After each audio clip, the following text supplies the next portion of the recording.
In this video, I'm going to share with you how I created this "Come to me, all who are burdened, and I will give you rest" page. I am sketching out my image with a pencil and adding watercolor. I always add like a light blue, I let it dry. A little bit darker blues around the edges. Same thing with each color.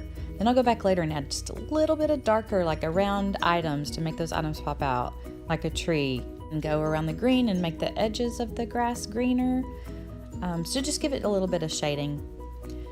But I go over it several times, and it dries a lot in between.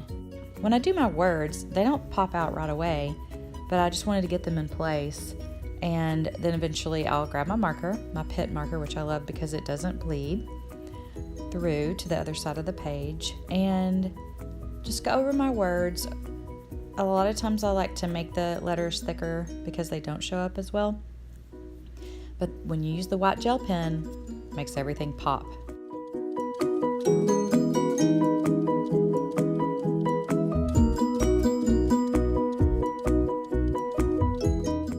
You can see here I didn't finish the white gel pen, so you can see the difference. See, the "will give you" doesn't stand out yet, but the rest pops out. You can see in the background I have a picture. It says, "The Lord is my shepherd." That was the original scripture I was going to do because it reminded me of the green pastures, but I'd already done something on that page. So I just started thinking about what are other scriptures that mean something to me that have to do with rest. Just adding details with the white marker, not just tracing, but on the tree, just adding little crosses. I love these watercolors. I think they're really vibrant. They're called Koi, K-O-I. They're a little bit more expensive, but I think they're worth it. They've lasted a long time.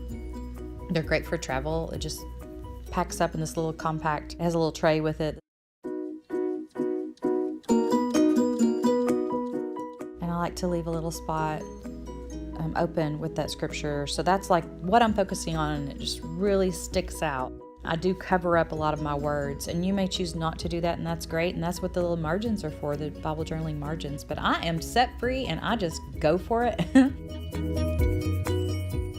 I have no limitations, and I just meditate on the word and whatever the heart leads me to do. The scripture it came from is Matthew 11:27-30. "All things have been handed over to me by my Father, and no one knows the Son except the Father, and no one knows the Father except the Son, and anyone to whom the Son chooses to reveal him. Come to me, all who are labor and heavy burden, and I will give you rest. Take my yoke upon you and learn from me, for I am gentle and lowly in heart, and you will find rest for your souls. For my yoke is easy and my burden is light." Thanks for watching this video, and I hope you're inspired to go create art in your Bible.